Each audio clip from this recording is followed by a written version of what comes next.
Hello guys, मेरा नाम रीनू वशिष्ठ है और आज की डेट है 8 जुलाई 2022। ये हमारा जो है लेक्चर नंबर 4 है और आज के लेक्चर में हम सीक्वेंस से रिलेटेड क्वेश्चंस करेंगे, ठीक है।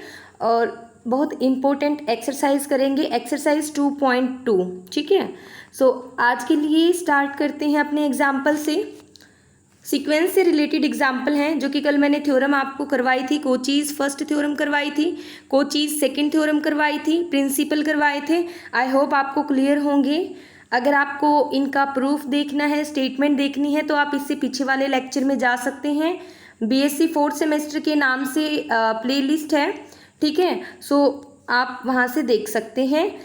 सबसे पहले पॉइंट सेट टोपोलॉजी क्लियर है, उसके क्वेश्चंस हैं, एक्सरसाइज हैं। सिमिलरली अब जो सेकंड टॉपिक चल रहा है वो मेरा सीक्वेंस से रिलेटेड चल रहा है।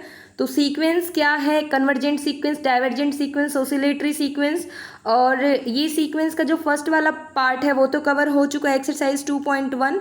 आज हम एक्सरसाइज 2.2 करने वाले हैं। जीवन संस पब्लिकेशंस बुक से ये मटेरियल है। अगर आप देखना चाहें, आपके सेमेस्टर एग्जाम्स के लिए बहुत ही हेल्पफुल है। तो स्टार्ट करते हैं आज के एग्जाम्पल से। It says that show that limit n tends to infinity under root n plus 1 minus root n, और इसकी जो लिमिट होगी ना वो जीरो होगी। अब हम शो करेंगे कि इसकी लिमिट जीरो कैसे होगी। तो लेट किया कि a n is equal to ये है। अब अगर A n is equal to ये है इसको मैं रेशनलाइज कर सकती हूँ। रेशनलाइज इस तरीके से किया जाता है। रेशनलाइज करने के बाद मुझे मिलेगा n plus 1 minus n divide by under root n plus 1 plus root n। यहाँ से मैंने n को कैंसिल कर दिया, 1 divide by under root n plus 1 plus root n। मुझे ये बताइए क्या 1 divide by n plus n, देखो एक पॉइंट बताती हूँ मैं आपको, 2 ग्रेटर होता है 1 से। इज इट क्लियर ना। 2n ग्रेटर होगा ना n से, ऐसा लिख सकती हूँ मैं, ऑफ कोर्स यस।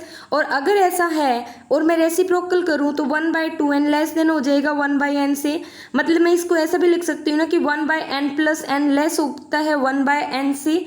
तो यहाँ पर भी मैंने वही अप्लाई किया कि 1 divide by under root n plus 1 plus root n less होगा किससे, 1/√n से। ये जस्ट एक इनइक्वालिटी है। जैसे मैं ये लिख सकती हूँ कि 3 लेस होता है 2 से, वैसे ही 1/3 ग्रेटर होगा 1/2 से। आई थिंक ये मैंने थोड़ा सा अपोजिट लिख दिया। ऐसे होते कि 3 ग्रेटर है 2 से, 1/3 लेस हो जाएगा 1/2 से। ये पॉइंट क्लियर है। तो इसका मतलब ये है, ये किसके पॉइंट है, ए एन के। और ए एन क्या हमारी सीक्वेंस है, यानी कि सीक्वेंस मेरी ग्रेटर देन 0 है और लेस देन किससे, 1 से। इट मीन्स ये बाउंडेड है एंड 1/√n से। तो limit n tends to infinity 1/√n कहाँ जा रहा है, 0 को अप्रोच कर रहा है ना।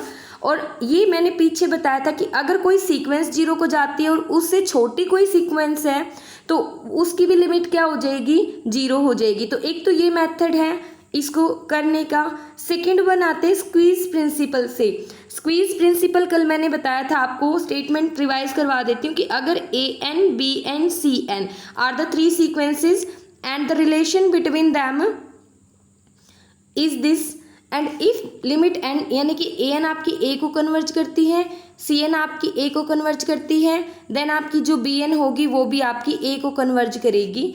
तो यहाँ पर मैंने क्या लिया, जैसे मैंने आपको बोला कि अगर मैं ऐसा लिखूं कि 1 less than 2 less than 3, is it clear है ये पॉइंट। अगर मैं रेसिप्रोकल करवाऊं तो 1 ग्रेटर होगा 1/2 से, 1/2 ग्रेटर होगा 1/3 से। तो इन्होंने कुछ ऐसी इनइक्वालिटी यूज की कि 1/√n plus 1 divide by root n less है 1/√n प्लस रूट n से, और which is equal to 1/2√n। और 1/√n plus 1 plus root n, अगर मैं n को n प्लस 1 से चेंज कर दूं then it will become 1/2√n plus 1 ना। मेरी सीक्वेंस इन दो सीक्वेंस के बीच में लाई करती है। इसका मतलब ये है कि ये वाली सीक्वेंस कहाँ कन्वर्ज करेगी, 0 को। ये वाली सीक्वेंस कहाँ कन्वर्ज करेगी, 0 को। तो जो बीच वाली सीक्वेंस होगी वो भी कहाँ कन्वर्ज करेगी, 0 को, according to the squeeze principle, ठीक है। इस तरीके से इस क्वेश्चन को हम कर सकते हैं। नेक्स्ट आते हैं example number 2। It says that limit n tends to infinity 1/n² plus 1/n plus 1 का होल स्क्वायर प्लस 1/2n का होल स्क्वायर। क्या मैं इसको ऐसे ओपन करके लिख सकती हूँ कि 1/n² प्लस 1/n प्लस 1 का होल स्क्वायर, देन 2n को क्या मैं n प्लस n लिख सकती हूँ? यस। अब मुझे ये बताओ क्या n प्लस 1 ग्रेटर है ना n से, सो 1/n प्लस 1 लेस होगा ना 1/n से। अच्छा 1/n प्लस 2 भी लेस होगा ना 1/n से। तो मैंने क्या किया कि n प्लस 0 तो एज इट इज लिख दिया। अब n प्लस 1 किससे लेस है? 1/n से। और 1/n प्लस n भी किससे लेस है? 1/n से। बस ये वाली इनइक्वालिटी यूज की। अब उसके बाद अब मैं इनको ऐड कर सकती हूँ। ये कितने टाइम्स है? n टाइम्स है। n टाइम्स है तो n plus 1 divide by n square, अलग अलग ओपन करके 1/n प्लस 1/n² लिख सकती हूँ। इट मीन्स मेरी जो सीक्वेंस है वो लेस है किससे? 1/n प्लस 1/n² से।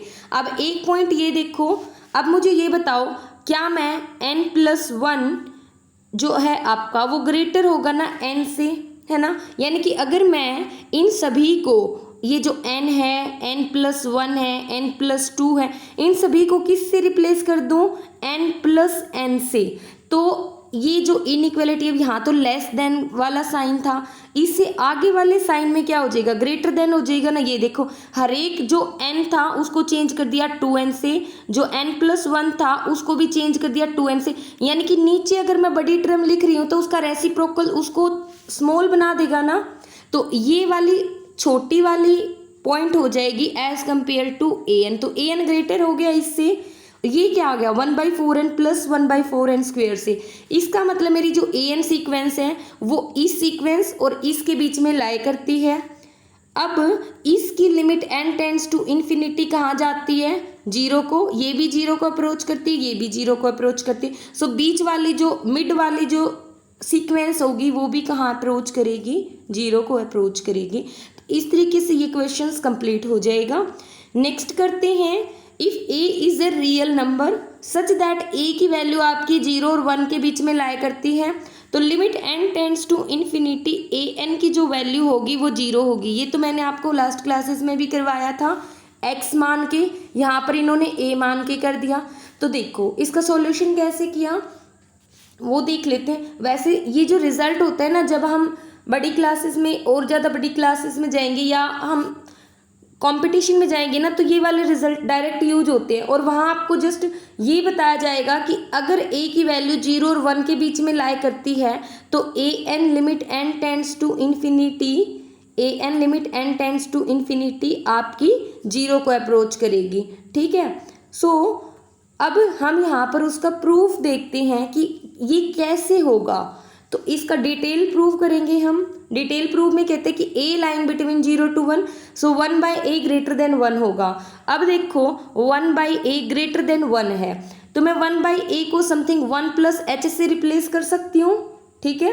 अब अगर मैं इसकी पावर n करूँ तो मतलब इसकी पावर n, और बाइनोमियल एक्सपेंशन से मैं इसको ओपन कर सकती हूँ। अब ये बताइए ये वाली जो लिमिट होगी ये 1 प्लस NH से तो ग्रेटर देन इक्वल टू होगी ना, और ये स्ट्रिक्टली ग्रेटर होगी NH से। जैसे अगर मैं लिखूं कि 5 जो है ग्रेटर देन इक्वल टू 5 होता है और ये स्ट्रिक्टली ग्रेटर होता है 4 से, वैसे ही इन्होंने यहाँ पर लिखा हुआ है फॉर ऑल n। अब मैं अगर इसका रेसिप्रोकल करवा दूँ, ये आया क्या कि 1/an ग्रेटर देन NH। सो अगर मैं रेसिप्रोकल करवा दूँ तो an लेस देन 1/NH, ये लिख रखा है यहाँ पर। ठीक है। अब मुझे ये बताओ as n tends to infinity ये 0 को अप्रोच करता है और ये भी 0 को अप्रोच करता है, तो according to the squeeze principle mid वाली सीक्वेंस भी तो 0 को कन्वर्ज करेगी and hence prove the required result. If a is any real number such that a lying between 0 to 1, then limit n tends to infinity an is equal to 0. Now next example we will do. He says that limit n tends to infinity 1 plus 1/3 plus 1/5 1/2n minus 1 divided by n is equal to 0. अब मुझे ये बताओ, आपने कोचीज first principle कल पढ़ा था, उसमें बोला था कि अगर limit n tends to infinity an converges to a, then limit n tends to infinity a1 plus a2 and up to so on an तक डिवाइड बाई में n also converges to 0। ठीक है। Also converges to 0, divide by में n था। So according to the, हमें तो ये prove करना है कि ये क्या है 0। तो मैंने क्या किया कि इसकी nth टर्म उठाई जो कि 1/2n-1, ये कहाँ कन्वर्ज करती है 0 को, है ना। और अगर ये 0 को कन्वर्ज करती है तो according to the Cauchy's first theorem ये भी तो 0 को कन्वर्ज करेगी। और जब मैं इसकी वैल्यू लिखूंगी तो ये क्या हो जाएगी, ये तो वही है जो मुझे प्रूव करना था एक्चुअली में। तो बस ये प्रूव हो गया आपका। सेकंड वाला क्या कहते हैं कि 1/n, 2/1, 3/2, 4/3, ये भी आपका कोचीज के अकॉर्डिंग ही होगा। आप इसको कैसे करेंगे, आप देखो डिवाइड बाई में क्या है n, तो इसकी nth टर्म उठा लीजिए। nth टर्म आपकी ये है n+1 डिवाइड बाई n। तो आपने nth टर्म उठाई जिसको लिखा आपने 1+1/n। आपने देखा कि इट कन्वर्जेस टू 1, है ना।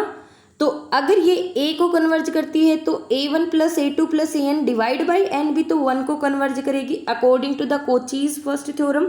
यही मैंने बताया था कल कि हमारी कुछ ऐसी सीक्वेंस आएंगी जहाँ पर हम किसको अप्लाई करेंगे, कोचीज फर्स्ट थ्योरम को, कोचीज सेकंड थ्योरम को, और जो स्क्वीज प्रिंसिपल है जिसकी हेल्प से हमारे जो क्वेश्चंस हैं वो डायरेक्ट हो जाएंगे।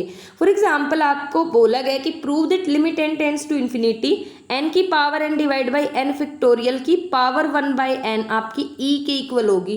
कैसे होगी मुझे ये बताओ। कल आपने कोई चीज़ की सेकंड थ्योरम के अकॉर्डिंग पढ़ा था कि limit n tends to infinity an की पावर 1/n और limit n tends to infinity an+1 divide by n अगर एग्जिस्ट करती हैं तो दोनों क्या होंगी, दोनों क्या होंगी, इक्वल होंगी एक दूसरे के। और अगर इक्वल होंगी तो देखते हैं कि ये एग्जिस्ट करती हैं या नहीं करती। तो an तो ये है आपका, an+1 आपका ये है, ठीक है। मैंने क्या निकाला an+1 डिवाइड बाई an, और मैंने देखा इसकी value as limit n tends to infinity I am getting e, ठीक है।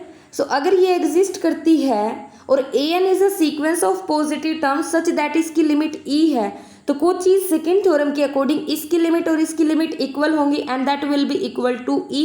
तो इसका मतलब है ये जो होगी इसकी भी लिमिट क्या होगी, e होगी, and hence prove the questions.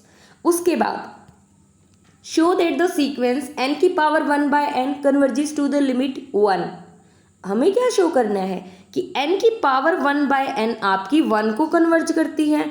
अब यहाँ पर भी हम अपने कोचीज सेकंड थ्योरम का यूज़ कर देंगे, उसके अकॉर्डिंग हम an+1 डिवाइड बाई an निकाल लेंगे as limit n tends to infinity. अब वो मैंने निकाली तो वो 1 आई, अब 1 आ गई तो इसका मतलब है कि जो ये होगी इसकी भी तो वैल्यू 1 आएगी ना, और 1 आएगी तो it means it converges to 1 according to the Cauchy's second theorem on the limit. अब मुझे ये बताओ, मैंने आपको कोचीज फर्स्ट थ्योरम का भी एग्जाम्पल करवा दिया, कोचीज सेकंड थ्योरम का भी एग्जाम्पल करवा दिया, और स्क्वीज प्रिंसिपल का भी एग्जाम्पल आपको करवा दिया, ठीक है। अब हम देखते हैं कुछ और एग्जाम्पल्स जो कि इन्हीं के ऊपर बेस हैं। तो अगर आपको इनका प्रूफ देखना है देन आई एम रिपीटिंग कि आप इससे लास्ट वाली क्लास देख सकते हैं, बहुत अच्छे से प्रूव करवाया गया है। अगर आपको कोई डाउट रहता है तो आप पूछ सकते हैं कमेंट सेक्शन में। अब हम स्टार्ट करते हैं अपना नेक्स्ट वाला example which says that limit n tends to infinity 2/1, 3/2, 4/3 and. अब देखो ये क्या है, एक तरीके से आप इसको देख के एनालाइज कर सकते हैं कि ये कुछ a1 है, ये a2 है, एंड अप टू ये an की पावर 1/n आपको लग रही है। और कल मैंने बताया था कोचीज फर्स्ट थ्योरम की जो सेकंड फॉर्म होती है वो आपकी कुछ इस तरीके से होती है कि अगर an आपकी सीक्वेंस है that converges to a, then a1 a2 an की power 1/n also converges to a। तो इसकी nth टर्म उठा लीजिए जो कि ये होगी n डिवाइड बाई n-1, ठीक है। इसको आप दो तरीके से कर सकते हैं। अब वो दो तरीके कौन कौन से, एक तो आप इसको कोचीज सेकंड थ्योरम से कर सकते हैं, इन्होंने बता रखा कोचीज सेकंड थ्योरम से, और मैंने आपको इसको कोचीज फर्स्ट थ्योरम से भी बता दिया। तो कोचीज सेकंड से कैसे किया, an निकाला, an+1 किया, an+1 डिवाइड बाई an की वैल्यू निकाली जो कि 1 आएगी। तो कोचीज सेकंड थ्योरम के अकॉर्डिंग हमें पता है ये होता है, और इसके अकॉर्डिंग हमारी इसकी वैल्यू कितनी आ गई 1, ठीक है। लेकिन अभी जैसे मैंने बताया कि a1 a2 an की power 1/n also converges to A if A N converges to A. ठीक है, सो अब जैसे कि मैंने बोला था कि इसकी ए एन लिमिट देख लो, तो वो ए एन क्या होगी, अब वो ए एन यहाँ पर देखो क्या गिवन है, N divide by N minus one given है, N divide by N minus one as limit N tends to infinity. जब आप इसको देखोगे then you will get one divide by one minus one by N and it converges to one ना। अगर ये one को converge करती है तो according to the Cauchy's first theorem second form a1 a2 an की power one by N also converges to one, hence prove. तो मैंने दो तरीके से आपको इसको प्रूव करा के दिखा दिया। आई होप आपका ये वाला क्वेश्चन क्लियर हो गया है। ठीक है, अब बात करते हैं नेक्स्ट एग्जाम्पल की।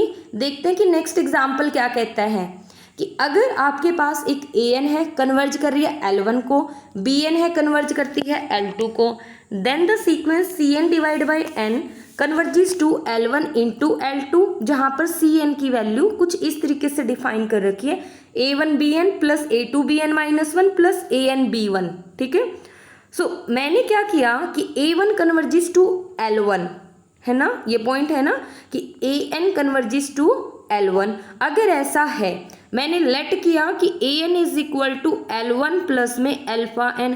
अब an किसको कन्वर्ज करती है, L1 को, तो as limit N tends to infinity अगर मैं अप्लाई करूं, as limit N tends to infinity an, L1 तो एज इट इज रहेगा क्योंकि ये क्या आना चाहिए, L1 आना चाहिए, तो अल्फा n क्या हो जाएगा, जीरो। इट मीन्स आपकी जो अल्फा n एक ऐसी सीक्वेंस है जो कि आपकी जीरो को कन्वर्ज करती है। अब अगर अल्फा n जीरो को कन्वर्ज करती है तो आपकी मोड ऑफ ए एन भी, तो मैंने बताया था ना कि अगर A N converges to A then mod of A N converges to mod A, है ना। तो अगर ए एन कन्वर्जेंट है तो मोड ए एन भी कन्वर्जेंट है। अब according to the Cauchy's first theorem अगर ये कन्वर्जेंट है जीरो के ऊपर then A one mod alpha one plus mod alpha two, यानी कि A one plus A two plus A N divide by N also converges to zero. और अगर ये जीरो को कन्वर्ज करती है, अब देखो every convergent sequence bounded sequence होती है। ठीक है, सो जो सीक्वेंस बी एन होगी वो सीक्वेंस, अब इसको मानना मैंने बी एन सीक्वेंस, ये वाली जो सीक्वेंस इसको नाम दे दिया बी वन बी एन। तो बी एन सीक्वेंस कन्वर्जेंट है तो बाउंडेड होगी, और अगर बाउंडेड है तो वो किसी के से बाउंडेड है, कोई एलिमेंट की एग्जिस्ट करता है। It means from here I can say that क्या कि बी एन कन्वर्जेंट है L2 के ऊपर। मतलब देखो मैंने क्या किया कि ए एन कन्वर्जेंट है L1 के ऊपर, ए एन से मैंने एक सीरीज बना ली कि a n is equal to L1 plus में alpha n such that alpha n मेरी जीरो को कन्वर्ज कर गई। अब कोई चीज़ फर्स्ट थ्योरम अप्लाई करके मैंने यहाँ से ये वाला पोर्शन निकाल लिया। ठीक है, इतना क्लियर है। उसके बाद अब देखो बी एन सीक्वेंस तो हमें दे रखा है कि ये L2 के ऊपर कन्वर्जेंट है। अब कन्वर्जेंट सीक्वेंस हमेशा बाउंडेड होती है, तो बी एन बाउंडेड भी है और कन्वर्जेंट भी है। तो according to the Cauchy's first theorem again b one plus b two plus b n आपकी L2 के इक्वल होगी ना। अब आ जाओ अपनी c n divide by n sequence के ऊपर, क्योंकि हमें इसी को तो प्रूव करना है। सी एन की वैल्यू मैंने लिखी, डिवाइड बाई में एन की वैल्यू मैंने लिखी। अब मैंने कंसीडर किया है कि a n is equal to L1 plus में अल्फा एन कंसीडर किया है, तो A1 की वैल्यू, A2 की वैल्यू और AN की वैल्यू पुट की मैंने। पुट करने के बाद मैंने क्या किया कि L1 इंटू में BN plus BN minus one plus B1 ले लिया, और इसको अलग, मतलब कि इसको अलग अलग का पार्टीशन करके लिख लिया। डिवाइड बाई में n था, डिवाइड बाई में n था, इसको अलग से लिख लिया, इसको अलग से। अब ये वाली तो कहाँ कन्वर्जेंट थी, अभी पीछे देखा था L2 के ऊपर कन्वर्जेंट थी ना ये वाली, तो मैंने लिख दिया कि L1 into L2 c n divide by n, L1 into L2। अब बच्ची मेरे पास ये, अब क्या आप बता सकते हैं कि मुझे प्रूव क्या करना था? क्या आपको स्टेटमेंट याद है?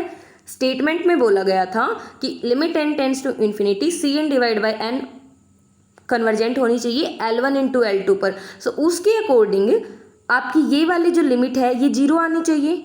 अब ये जीरो आनी चाहिए, तो अब मैंने क्या किया कि इसका मोड उठाया। अब इसका मोड इसके एलिमेंट के मोड से लेस होगा। अब एक पॉइंट बताया था कि बी एन कन्वर्जेंट है तो बी एन बाउंडेड होगा for all n belongs to natural number. अब के से लेस है तो के कॉमन निकाल लिया, बचा क्या mode alpha one, mod alpha to और मोड अल्फा एन। अब आ जाओ, अपनी जो अल्फा एन हम कंसिडर करके चले थे, ये कन्वर्जेंट थी 0 पर। According to the Cauchy's first theorem on limit ये भी बताया था कि मोड अल्फा 1 प्लस में mod alpha n divide by में n also convergent to 0।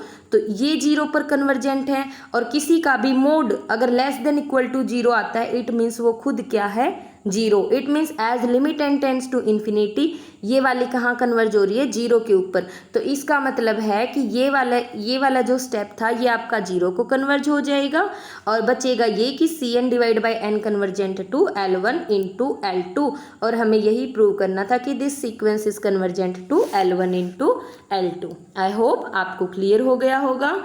Now we will comes out to be some example of the sequences, जो कि अगर ये बोलते हैं कि एक सीक्वेंस अगर डाइवर्जेंट टू प्लस इन्फिनिटी और दूसरी sequence diverges to minus infinity, but a n plus b n converges, ऐसा भी हो सकता है क्या?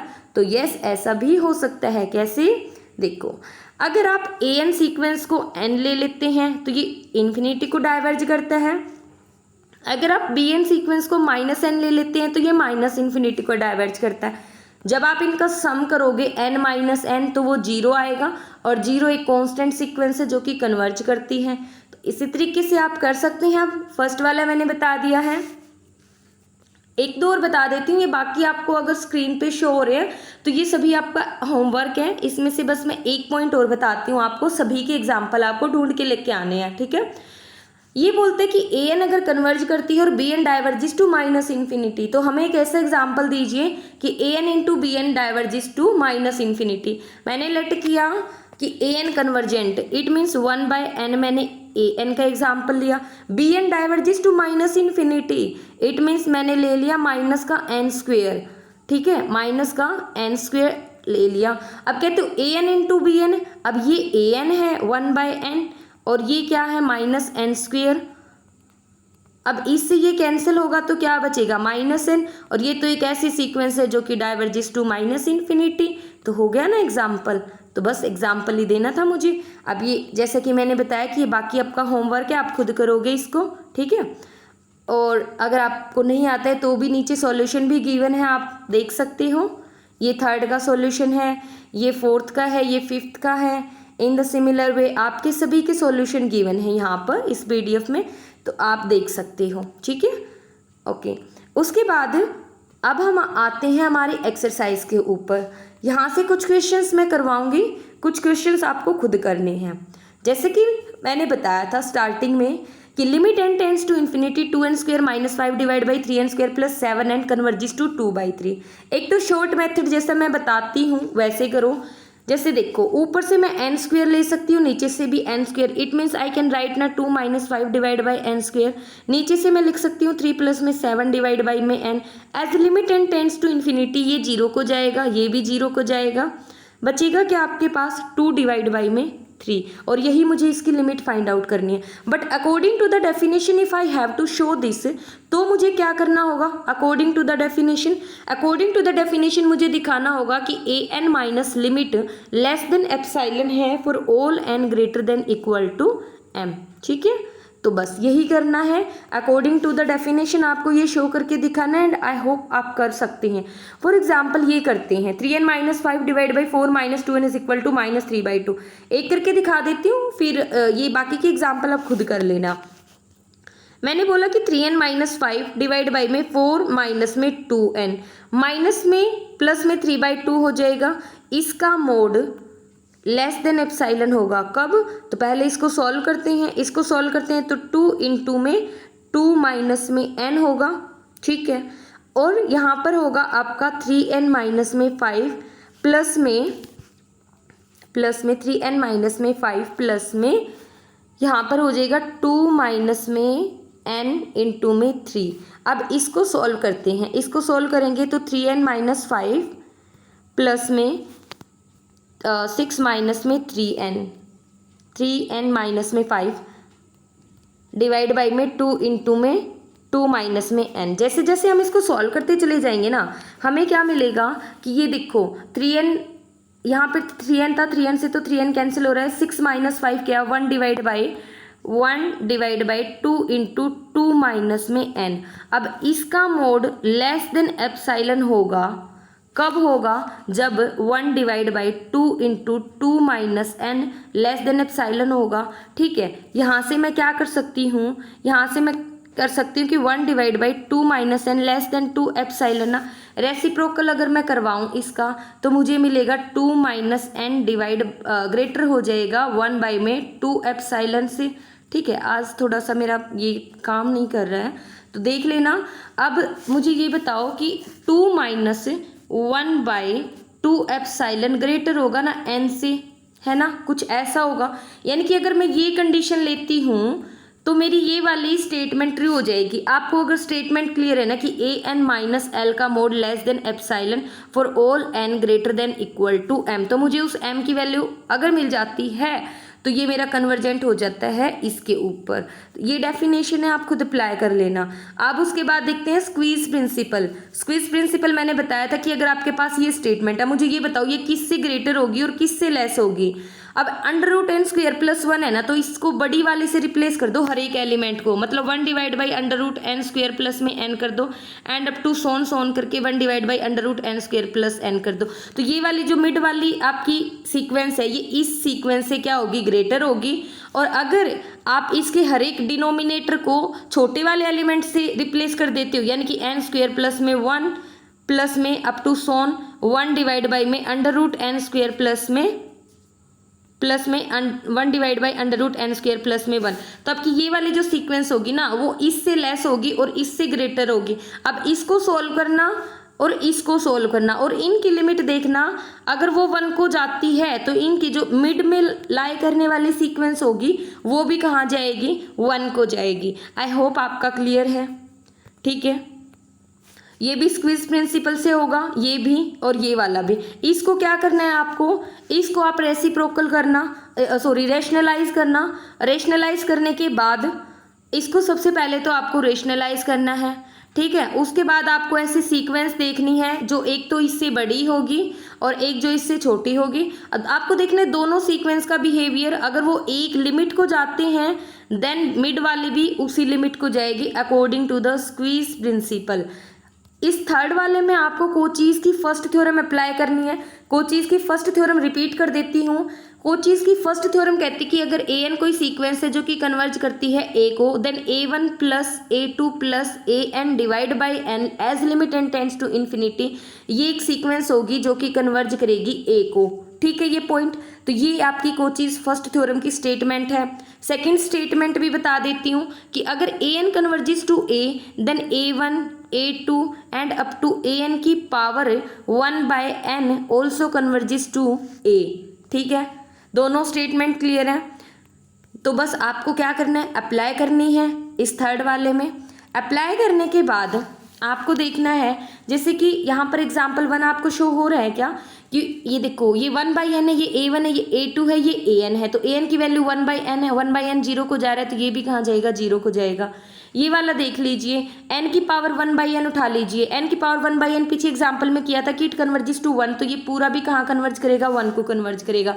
सिमिलरली आप इसमें देख सकते हैं n+1 डिवाइड बाई n है, तो इसको आप लिख सकते हो 1+1/n, तो ये कन्वर्ज करता है 1 को, तो ये वाली पूरी भी कहाँ कन्वर्ज करेगी, 1 को कन्वर्ज करेगी। सिमिलरली ये आपको खुद करना है। अब बात आती है नेक्स्ट एग्जाम्पल की। अब देखो ये वाला मैंने बोला ना कि अगर ये converges to l then it converge, ये पूरी की पूरी थ्योरम है। इसका जो प्रूफ है आपको पीछे दिया मिलेगा, कोचीज फर्स्ट थ्योरम प्रिंसिपल के नीचे, वहाँ से आप इसको डायरेक्ट कर सकते हैं। बात आती है फोर्थ की, यहाँ पर आपको अप्लाई करनी है कोचीज की सेकंड थ्योरम। ठीक है, तो कोचीज की सेकंड थ्योरम को भी मैं रिपीट कर देती हूँ। ये कहते हैं कि अगर AN आपके पास कोई सीक्वेंस है और AN की पावर 1/n और limit n tends to infinity AN+1 divide by AN, ये दोनों आपकी एग्जिस्ट फाइनाइटली और infinitely, then they both will be equal, ये दोनों इक्वल हो जाएंगी। ठीक है, तो ये दोनों इक्वल हो जाएंगी। इन दोनों के अकॉर्डिंग ये हमारी कोचीज की सेकंड थ्योरम की स्टेटमेंट है, और स्टेटमेंट है तो इस स्टेटमेंट को अप्लाई कर सकते हैं। कैसे,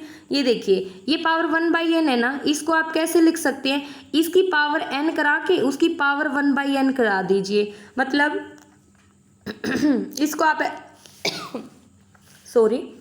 इसको आप ऐसे लिख सकते हैं कि n factorial divide by n की पावर 1 बाई n। तो ये आपकी क्या है, an की वैल्यू है। अगर ये आपकी an की वैल्यू तो आप an प्लस 1 निकाल सकते हैं, an निकाल सकते हैं और limit n tends to infinity apply करके इसकी वैल्यू निकाल सकते हैं। अगर वो l आती है तो इसकी पावर 1 बाई n की वैल्यू भी क्या आएगी, l आएगी। बस आपको यही करना है। जैसे ये इन्होंने दे रखा है तो यहाँ पर मैं आपको बस ये स्पेसिफाई कर देती हूँ कि an की वैल्यू क्या है यहाँ पर। तो ये देखिए यहाँ पर क्या होगी, an की वैल्यू ये होगी, ये आपका क्या है an। आपको क्या करना है, बस an प्लस 1 निकालना, an निकालना है, दोनों को डिवाइड करना है, limit n tends to infinity लगाना है और आपका 27 आ जाएगा। और अगर ये आपका 27 आएगा तो इसकी पावर 1 बाई n भी आपकी 27 हो जाएगी। ठीक है, ये एग्जाम्पल भी ऐसे ही करना है। अब बात आती है इसकी कि ये कैसे किया होगा।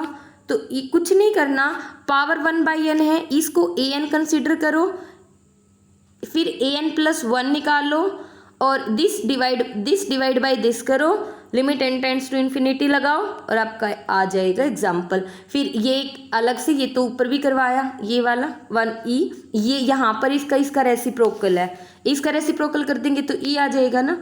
अब आते हैं दोबारा से वही एग्जाम्पल जो मैं पीछे आपको होमवर्क दे के आई थी कि अगर an आपका इन्फिनिटी को डाइवर्ज करता है, bn कन्वर्ज करता है, तो आपको क्या करना है कि an और bn भी इन्फिनिटी को डाइवर्ज करता है, ऐसा बताना है आपको, ऐसा एग्जाम्पल देना है। तो बताऊं ऐसे एग्जाम्पल, अगर an आपका n स्क्वेयर आपका इन्फिनिटी को डाइवर्ज करता है और 1 बाई n आपका कन्वर्ज करता है, तो इन दोनों का मल्टीप्लीकेशन देखो क्या आएगा, n आएगा, और n तो इन्फिनिटी को डाइवर्ज करता है, तो दे दिया मैंने ऐसे एग्जाम्पल। ये आपकी an की वैल्यू हो जाएगी, ये तो आपकी an की वैल्यू, ये आपकी bn की वैल्यू। ठीक है, फिर ये आपको खुद करना है। ठीक है, उसके बाद ये कुछ एक एग्जाम्पल्स हैं, आई होप आप इनको कर सकते हो, ज़्यादा नीड नहीं है। देखो n factorial divide by n की पावर n, मैंने आपको बताया, एक पॉइंट बताया था मैंने आपको, एक थ्योरम करवाई थी पीछे कि अगर an plus 1 divide by an limit n tends to infinity, अगर वो l आती है और उस l का जो मोड है वो लेस देन 1 है, तो आपकी limit n tends to infinity an जो होगी वो 0 होगी। इसका क्या मतलब है, इसका मतलब है कि अगर an आपके पास कोई सीक्वेंस है, ठीक है, और वो सीक्वेंस का आपने ये वैल्यू निकाल दी, an plus 1 divide by an limit n tends to infinity, और ये आ गई कुछ फाइनाइट l, और इस l का मोड लेस देन 1 है, तो आपकी ये जो सीक्वेंस होगी ना an, ये 0 को कन्वर्ज करेगी। बस ये पॉइंट बोलती हूँ इस थ्योरम में। ठीक है, तो ये वाला जो क्वेश्चन है वो इसी थ्योरम से होगा। इसमें आपको क्या करना होगा, an गिवन है आपको, an plus 1 divide by an limit n tends to infinity आपको निकालना है। आपका कुछ आएगा, जैसे कि निकाल के दिखाऊं, देखो निकाल के ही दिखा देती हूँ, इसको आपको समझ आ जाएगा अच्छे से। an की वैल्यू दे रखी है आपकी n फैक्टोरियल डिवाइड बाई में n की पावर n, तो an प्लस 1 की वैल्यू क्या हो जाएगी, n प्लस 1 का फैक्टोरियल हो जाएगी, डिवाइड बाई में n प्लस 1 की पावर n प्लस 1 हो जाएगी। आपको दिस डिवाइड बाई दिस करना है ना, तो आप कुछ इसको ऐसा कर सकते हो ना कि n प्लस 1 इंटू में n का फैक्टोरियल डिवाइड बाई में n प्लस 1 की पावर, सॉरी आज मेरा ये काम नहीं कर रहा, मैं आपको वैसे ही बता देती हूँ। ठीक है, देखो n factorial divide by n की पावर n है। ठीक है, जो an प्लस 1 होगा ना वो आपका n प्लस 1 का फैक्टोरियल डिवाइड बाई में n प्लस 1 की पावर n प्लस 1 होगा। जब आप दिस डिवाइड बाई दिस करोगे ना तो आपको मिलेगा कि n प्लस 1 इंटू में n का फैक्टोरियल डिवाइड बाई में ये n का फैक्टोरियल, इससे तो ये कैंसिल आउट हो जाएगा, n की पावर n। अब ये जो n की पावर n है ना, ये आपकी ऊपर जाएगी n की पावर n, और जो ये n प्लस 1 की पावर n को अलग से लिख लेंगे और n प्लस 1 को अलग से, इससे तो ये कैंसिल आउट हो जाएगा और ये यहाँ पर आकर मुझे दे देगा 1 divide by 1 plus 1 by n की पावर n। ठीक है, और इसकी वैल्यू आ जाएगी, ये क्या होता है limit n tends to infinity पर, ये आपकी एक्सपोनेंशियल होती है, तो ये आ जाएगी 1/e। अब e की तो वैल्यू ग्रेटर देन 1 होती है, तो 1/e की वैल्यू लेस देन 1 होगी, तो ये जो 1/e है इसकी वैल्यू लेस देन 1 होगी, और अगर लेस देन 1 होगी तो इसका मतलब है वो मोड n लेस देन 1। इसका मतलब है कि मैं कह सकती हूँ कि limit n tends to infinity an is equal to क्या होगा, 0 होगा। ठीक है, तो बस हो गया ये एग्जाम्पल। अब बात करते हैं नेक्स्ट वाले एग्जाम्पल की, जल्दी जल्दी से फिनिश करते हैं नहीं तो क्लास लंबी चली जाएगी। 6th वाला क्लियर है। अगर an आपको पता है then show that limit n tends to infinity, ये भी सेम ऐसे ही है जैसे मैंने 6th बताया वैसे ही आपका 7th क्वेश्चन भी है। 8 में बात करते हैं कि अगर an कन्वर्ज करता है bn डाइवर्ज करता है, तो an प्लस bn डाइवर्ज करना चाहिए, ऐसे एग्जाम्पल हमें देना है या फिर हमें शो करना है। ऑफकोर्स यस ऐसा ही होगा, क्योंकि अगर an आपका कन्वर्ज करता है तो बाउंडेड है, लेकिन bn आपका डाइवर्ज करता है प्लस इन्फिनिटी पर, तो अगर जब इनका सम करूंगी तो मुझे एक ऐसी सीक्वेंस मिलेगी जो कि इन्फिनिटी को डाइवर्ज करेगी। ठीक है, फिर उसके बाद आपका आता है कि अगर an आपकी इन्फिनिटी को डाइवर्ज करती है, देखो an आपकी इन्फिनिटी को अप्रोच करती है और bn एक ऐसी सीक्वेंस है जो कि an से भी बड़ी है, जब ये छोटी वाली डाइवर्ज को जाएगी तो बड़ी वाली भी तो डाइवर्ज को जाएगी ना। इट्स जनरल अंडरस्टैंडिंग, और आप इसको प्रूव भी कर सकते हैं। कैसे? अपनी डेफिनेशन को अप्लाई करके। देखो चीज़ों को प्रूव करना इतना मुश्किल नहीं होता, जो चीज़ें गिवन होती है ना बस उन चीज़ों को ध्यान में रखो, आपकी चीज़ें ऑटोमेटिकली प्रूव हो जाएंगी। आपको क्या करके दिखाना है, अगर आपको पता है कि an आपकी डाइवर्ज करती है प्लस इन्फिनिटी पर, इसका मतलब डाइवर्जेंट है। डाइवर्जेंट है तो डाइवर्जेंट की डेफिनेशन आपको पता होगी। डेफिनेशन क्या कहती कि कितना भी बड़ा कि रियल नंबर ले आओ, आपके an के ऐसे एलिमेंट मिलेंगे वहाँ पर, मतलब ऐसा मिलेगा an के जो एलिमेंट होंगे, an क्या है हमारी सीक्वेंस है, for all n greater than equal to m ये चीज़ होल्ड होगी। ये कहती है आपकी डाइवर्जेंस की डेफिनेशन। अब आप कहते हो कि bn है ना, जो मेरा bn वो तो an से भी बड़ा है, और जब an इस डेफिनेशन को सेटिस्फाई करता है तो bn भी तो इस डेफिनेशन को सेटिस्फाई करेगा ना, for all n greater than equal to m के लिए ना। तो अब bn इस डेफिनेशन को सेटिस्फाई कर गया तो इसका मतलब bn भी मेरा क्या है, डाइवर्जेंट है। बस यही तो मुझे प्रूव करना था, तो देखा मैंने कैसे प्रूव कर दिया। वैसे ही आप भी प्रूव कर सकते हैं अगर आपको डेफिनेशंस क्लियर है। ठीक है, तो किसी भी चीज़ को प्रूव करना मेरे अकॉर्डिंग बहुत इंपॉर्टेंट है। थ्योरम्स हमें दी जाती हैं रटने के लिए नहीं, समझने के लिए। ठीक है, तो थ्योरम्स का जो प्रूफ है वो हमें समझना चाहिए, उनको देखना चाहिए कि कैसे चीज़ें प्रूव कर रखी हैं। 10th एग्जाम्पल जो आपका आता है कि an diverges to minus infinity. अब मुझे ये बताओ कि जो an है ना वो आपका माइनस इन्फिनिटी की तरफ अप्रोच करता है, और जो bn है ना वो तो an से भी छोटा है, तो आपका जो bn है वो भी तो माइनस इन्फिनिटी को अप्रोच करेगा ना, according to the same definition as I will do in 9th question में। ठीक है, नेक्स्ट एग्जाम्पल आपका जो आता है, discuss the nature of the sequence x की power n for all x belongs to r। अब मुझे ये बताओ, पीछे एक एग्जाम्पल करवाया था क्या कि अगर a लाइंग बिटवीन 0 और 1 के बीच में, अगर x लाइंग बिटवीन 0 और 1 के बीच में, तो x की पावर n एक ऐसी सीक्वेंस होगी जो कि 0 को कन्वर्ज करेगी। अगर x इज इक्वल टू 1 होगा तो इसका मतलब है कि 1 1 1 इस तरीके से एक सीक्वेंस आएगी ना, 1 1 1 की सीक्वेंस, ये भी कन्वर्ज करेगी किसको, 1 को। अब अगर आपका x ग्रेटर देन 1 है, ग्रेटर देन 1 है, तो आपकी जो सीक्वेंस होगी x की पावर n वो आपकी डाइवर्ज करेगी। ठीक है, कैसे? 3 ले लीजिए, 3 की पावर n, तो 3 फिर 3 स्क्वेयर फिर 3 क्यूब एंड अप टू सोन, कहाँ जा रही है, इन्फिनिटी को तो अप्रोच कर रही है, तो डाइवर्ज कर रही है ना। सिमिलरली ये मैंने केस बता दिया आपको, x lying between 0 to 1, x is equal to 1, then x greater than 1। ठीक है, एक आप ले सकते हो कि अगर x आपका लेस देन -1 होगा तो भी डाइवर्ज करेगी, सेम यही प्रोसेस आएगी। उसमें आप -3 ले सकते हैं, -3 की पावर n करके दिखा दीजिए, क्या आएगा, -3 आएगा, फिर -3 का स्क्वायर आएगा एंड अप टू सोन माइनस इन्फिनिटी आ जाएगा। ठीक है, और एक पॉइंट आप ले सकते हैं, अगर आपकी x की वैल्यू -1 से बड़ी है लेकिन 0 से छोटी है, तो ऐसे में भी आपकी जो x की पावर n है वो कन्वर्ज करेगी 0 को। कैसे शो किया आपने, ये जैसे आपने ये वाला शो किया था कि x लाइंग बिटवीन 0 to 1 के बीच में। तो आई होप कि सारे केस क्लियर हो गए हैं x बिलोंग्स टू रियल के। तो हमारा क्वेश्चंस भी क्लियर हो गया है यहाँ से। तो यहाँ पे हमारी सेकंड एक्सरसाइज कंप्लीट होती है। कल हम इससे नेक्स्ट वाला पोर्शन देखेंगे जिसमें हम देखेंगे कि मोनोटोनिक सीक्वेंस क्या होती हैं और इससे रिलेटेड क्वेश्चन करेंगे और इससे रिलेटेड जो थ्योरम होंगी वो भी क्लियर करेंगे।